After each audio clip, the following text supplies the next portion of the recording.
بہلول دنا ایک مشہور دنا، درویش اور حکمت بھری باتیں کرنے والی شخصیت تھے۔ لوگ انہیں اکثر پاگل سمجھتے تھے، مگر حقیقت میں وہ بہت دانش مند تھے۔ وہ سادہ انداز میں گہری بات کہہ دیتے تھے جس میں بڑی حکمت ہوتی تھی۔ انہوں نے دنیاوی لالچ، غرور اور دکھاوے سے دور رہنے کی تعلیم دی۔ بہلول اکثر ایسا رویہ اختیار کرتے تھے کہ لوگ انہیں سنجیدہ نہ لیں، تاکہ وہ سچ بات بغیر خوف کے کہہ سکیں۔ جنید بغدادی ایک دفعہ اپنے مریدوں اور دوستوں کے ساتھ بیٹھے تھے۔ انہوں نے بہلول کے بارے میں پوچھا تو کسی نے کہا، سرکار، وہ تو ایک دیوانہ شخص ہے اور اپنے عصا کو گھوڑا بنا کر سواری کر رہا ہوتا ہے۔ شیخ صاحب نے کہا، مجھے اس دیوانے سے کام ہے، کسی نے آج اس کو دیکھا ہے؟ ایک نے کہا، میں نے فلاں مقام پر اس کو دیکھا ہے۔ سب اس مقام کی طرف چل دیے۔ حضرت بہلول وہاں ریت پر بیٹھے ہوئے تھے۔ شیخ صاحب نے بہلول کو سلام کیا۔ بہلول نے سلام کا جواب دیا اور پوچھا، کون ہو؟ شیخ صاحب نے بتایا، بندے کو جنید بغدادی کہتے ہیں۔ بہلول نے کہا، وہی جو لوگوں کو درس دیتے ہیں۔ شیخ صاحب نے کہا، جی الحمدللہ۔ بہلول نے پوچھا، شیخ صاحب کھانے کے آداب جانتے ہیں؟ کہنے لگے، بسم اللہ کہنا، اپنے سامنے سے کھانا، لقمہ چھوٹا لینا، سیدھے ہاتھ سے کھانا، خوب چبا کر کھانا، دوسرے کے لقمے پر نظر نہ کرنا، اللہ کا ذکر کرنا، الحمدللہ کہنا، اول و آخر ہاتھ دھونا۔ بہلول نے کہا، لوگوں کے مرشد ہو اور کھانے کے آداب نہیں جانتے؟ اپنے دامن کو جھاڑا اور اٹھ کر وہاں سے چل دیے۔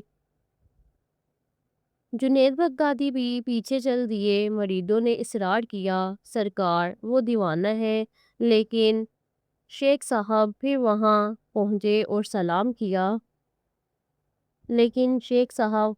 پہنچے اور سلام کیا۔ بہلول نے سلام کا جواب دیا اور پھر پوچھا، کون ہو؟ کہا، جنید بغدادی، جو کھانے کے آداب نہیں جانتا۔ بہلول نے پوچھا، اچھا، بولنے کے آداب تو جانتے ہوگے؟ جی الحمدللہ۔ متکلم مخاطب کے مطابق بولے، بے موقع، بے محل اور بے حساب نہ بولے۔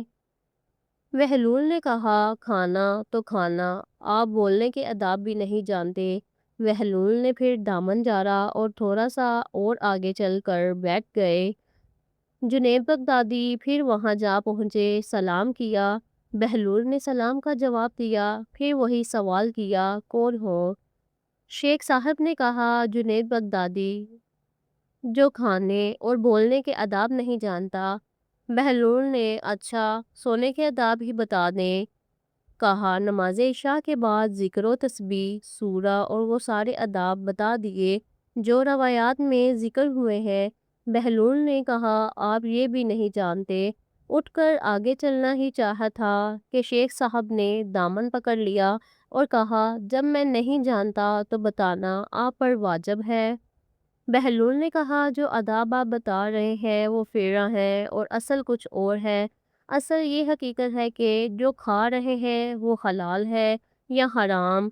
لقمہ حرام کو جتنا بھی آداب سے کھاؤ گے وہ دل میں تاریکی ہی لائے گا، نور و ہدایت نہیں۔ شیخ صاحب نے کہا، جزاک اللہ۔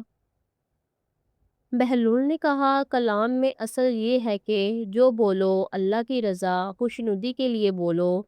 اگر کسی دنیاوی غرض کے لیے بولو گے یا بیہودہ بولو گے تو وہ وبال جان بن جائے گا۔ سونے میں اصل یہ ہے کہ دیکھو، دل میں کسی مومن یا مسلمان کا بغض لے کر یا حسد و کینہ لے کر تو نہیں سو رہے، دنیا کی محبت، مال کی فکر میں تو نہیں سو رہے، کسی کا حق گردن پر لے کر تو نہیں سو رہے۔ اس سے ہمیں یہ سبق ملا کہ اصل علم وہ ہے جو دل میں عاجزی پیدا کرے۔ اللہ کی پہچان صرف الفاظ سے نہیں، عمل سے ظاہر ہوتی ہے۔ حقیقی دنا وہ ہے جو سادہ بات میں گہری حقیقت بیان کر دے۔ یہ واقعہ ہمیں یاد دلاتا ہے کہ علم کے ساتھ اخلاص اور عاجزی نہ ہو تو وہ ادھورا رہ جاتا ہے۔ اس طرح کی ویڈیوز دیکھنے کے لیے چینل کو لائک، شیئر، سبسکرائب کریں۔